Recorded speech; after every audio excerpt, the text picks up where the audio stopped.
5 राज्यों के जो इलेक्शन रिजल्ट्स आज निकले हैं, जो काउंटिंग सुबह से शुरू हुई और शाम तक चलती रही, उससे एक बात सिद्ध हो गया है कि कांग्रेस फिर एक बार धराशायी हो गई है। केरला को छोड़ के बाकी जितने 4 स्टेट्स हैं, वहाँ पे कांग्रेस कुछ खास नहीं कर पाई है। हैरत की बात है कि वेस्ट बंगाल में पार्टी को सिर्फ 2 सीटें मिली हैं, अभी तक की जो रुझान है, उसमें सिर्फ 2 सीटें पार्टी को मिली है। आसाम में पहले पार्टी को 29 सीटें थी, वो लेकिन 20 से नीचे चली गई है। पौंडीचेरी में भी पार्टी जो है इंडिया ब्लॉक सिर्फ 6 सीटों पे ही सिमट के रह गई है और अगर हम तमिलनाडु की बात करें तो वहाँ पे भी 1 से 2 सीटें ही पार्टी जीत पाई है।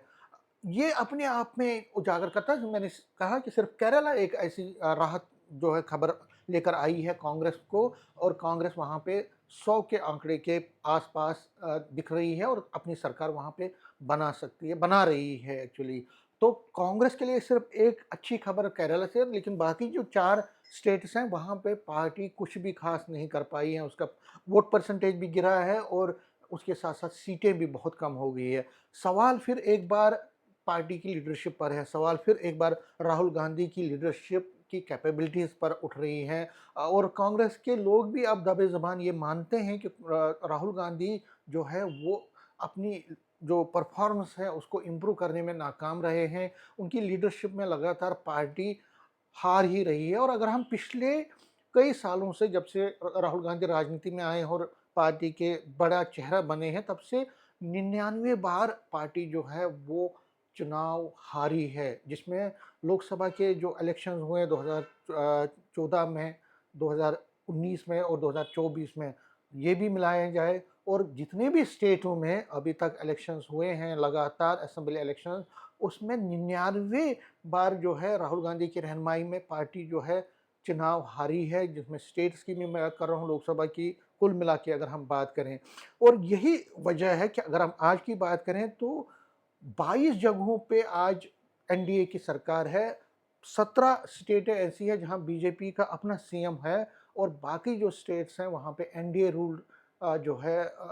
एनडीए रूल कर रहा है। तो कहीं न कहीं 31 में से 22 स्टेट्स में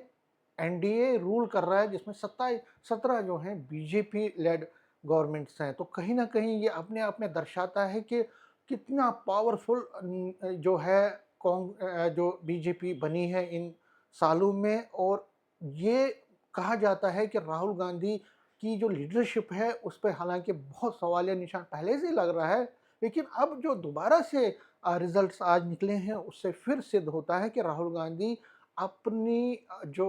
कैपेबिलिटीज़ हैं, अपनी जो लीडरशिप है उसमें इम्प्रूवमेंट करने में नाकाम रहे और लोगों को मोटिवेट करने, लोगों को इम्प्रेस करने में नाकाम रहे और उनकी जो लीडरशिप है उसके तले कांग्रेस जो है, उसके अंडर जो कांग्रेस है उसका बुरा हाल ही हो रहा है। हालाँकि सियासत में आगे क्या होगा, लेकिन फ़िलहाल की जो तस्वीर सामने आ रही है कि अगर हम ये देखें तो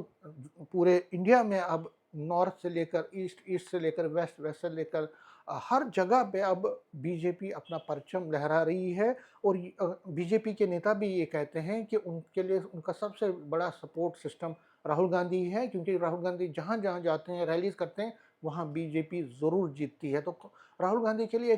उनकी लीडरशिप पर सवालिया निशान अब अपोज़िशन भी लगा रहा है, लेकिन उनके अपने इंडिया ब्लॉक के लोग भी अब बिल्कुल उनको ज़्यादा जो है मान्यता नहीं दे रहे हैं या उनकी लीडरशिप से ज़्यादा इम्प्रेस नहीं दिख रहे हैं और हालाँकि उनकी लीडरशिप की चेंज के लिए पहले भी कई नेता, जिसमें गुलाम नबी आज़ाद और बहुत बहुत सारे नेता थे, उन्होंने माँग की थी कि उनको लीडरशिप से हटाया जाए, उनके वो जो एक बड़ा चेहरा वो बने हैं, उसकी जगह प्रियंका गांधी को ला सकते हैं, किसी और को ला सकते हैं।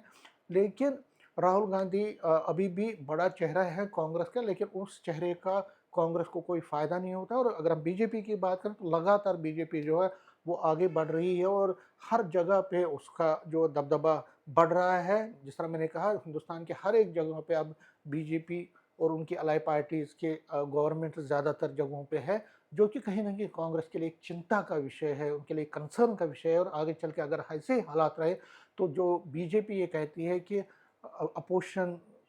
जो है, विदाउट अपोज़िशन जो है, हर जगह पे बीजेपी की सरकार बननी चाहिए। ऐसा हो सकता है, ऐसा संभव है अगर इसी तरह से राहुल गांधी की लीडरशिप चलती रही और अगर इसी तरह से राहुल गांधी जो है लोगों को मोटिवेट करने में, लोगों को अट्रैक्ट करने में और वोटर्स को कांग्रेस तक पहुंचाने में नाकाम रहे तो ऐसा ही हाल आगे भी हो सकता है। नेटवर्क 18 के लिए मैं समीर भट्ट।